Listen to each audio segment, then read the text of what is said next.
नमस्कार किसान साथियों, मैं आपका दोस्त नरेंद्र पोरवाल आपके अपने यूट्यूब चैनल देश किसान हमारे किसान में आपका बहुत बहुत स्वागत करता हूं। किसान साथियों, गेहूं की फसल सभी किसान भाइयों ने लगा दी होगी। उसका वीडियो भी हमने डाल दिया है कि खेत की तैयारी कैसे करना है, कौन कौन सी वैरायटी बेस्ट है, उसमें क्या सावधानी रखनी है और बेसल डोज में कौन कौन से खाद आपको लेने हैं। पर अभी मुख्य रूप से किसान भाइयों की फसल जो दूसरे पानी के लायक होने वाली है या हो चुकी है, तो उनके लगातार सवाल आ रहे हैं कि अभी गेहूँ की फसल में हमें दूसरा पानी कब देना चाहिए या कितने दिनों में देना चाहिए, और जल्दी पानी देने के क्या नुकसान है, बाद में पानी देने के क्या नुकसान है, और जो दूसरा पानी लगता है उसमें हमें कौन कौन से खाद और ऐड करने हैं, इसकी संपूर्ण जानकारी इस वीडियो में आपको मिलने वाली है। तो आप पूरी जानकारी के लिए वीडियो को पूरा देखें। वीडियो पसंद आए तो ज़्यादा से ज़्यादा लाइक करें ताकि हमारा हौसला बढ़ सके, और ज़्यादा से ज़्यादा किसान भाइयों तक व्हाट्सअप फेसबुक पर शेयर करें ताकि वह भी बड़े नुकसान से बच सके, फ़ायदा उठा सके। तो उन तक व्हाट्सअप फेसबुक पर शेयर भी जरूर करें, और ऐसी ही महत्वपूर्ण जानकारी जल्दी से जल्दी प्राप्त करने के लिए चैनल को लाल बटन दबाकर सब्सक्राइब करें और पास में लगा घंटी का बटन भी जरूर दबा दें, जिससे हम जो भी जानकारी की वीडियो डालेंगे बिना देरी के आप तक जल्दी से जल्दी पहुंच जाएंगे। तो आइए बिना देरी के जानकारी शुरू करते हैं। तो किसान साथियों, दूसरी सिंचाई का समय हमारी मिट्टी के ऊपर निर्धारित होता है। पहली ये बात होती है। तो अगर आपकी मिट्टी हल्की है, नीचे मोहरम वाली ज़मीन है, या हल्की मिट्टी है जहाँ पर जल शोधन क्षमता कम होती है, सिंचाई जल्दी आ जाती है, तो आपको जो अगर सूखे में आपने सिंचाई की है तो आपको 12 से 13 दिन में पहली सिंचाई कर देनी चाहिए।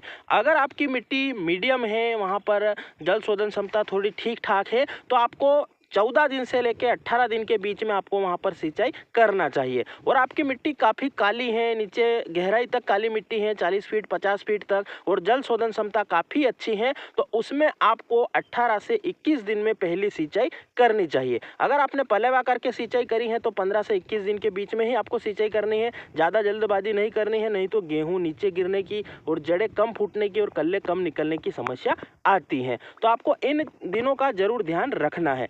अब अगर हम बेसिक रूप से बात करें कि आपको समझ में कैसे आएगा कि दूसरी सिंचाई कब करना है, तो किसान साथियों, जो गेहूं होता है उसमें सबसे पहले एक जड़ निकलती है जिसमें कि वो अंकुरण वाली जड़ होती है। उसके बाद में 2 जड़ें साइड में निकलती है जिसे कि हम क्राउन रूट्स कहते हैं।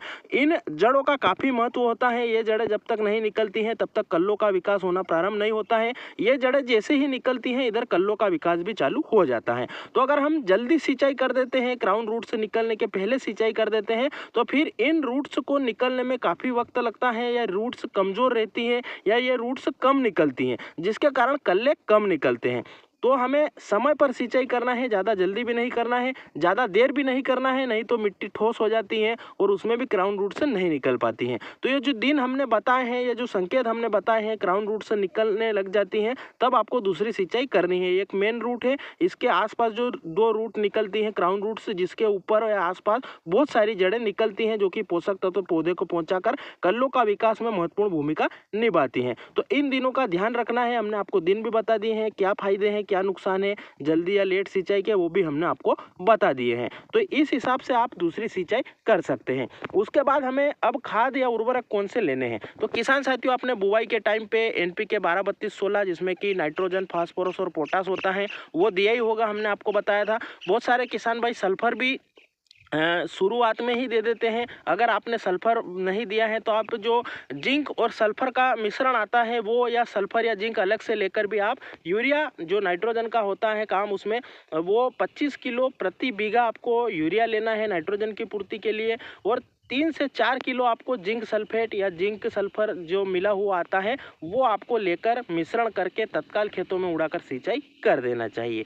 तो ये आपको खाद लेना है। अगर आपने NPK पहले दे दिया है तो आप अभी सिर्फ यूरिया और जिंक और सल्फर दे सकते हो। अगर आपने सल्फर पहले दे दिया है तो आप अभी उसमें जो माइको राजा होता है, यूरिया में माइको राजा मिलाकर भी दे सकते हैं, जिससे कि जड़ों का अच्छा विकास होगा, जड़ें स्वस्थ होगी तो कल्लों का विकास अच्छा होगा, और जितने ज़्यादा कल्ले होंगे उतनी ज़्यादा आपके खेतों में बालियाँ आएगी, और जितनी बालियाँ होगी उतना उत्पादन होगा और उतना ही आपको मुनाफा होने वाला है।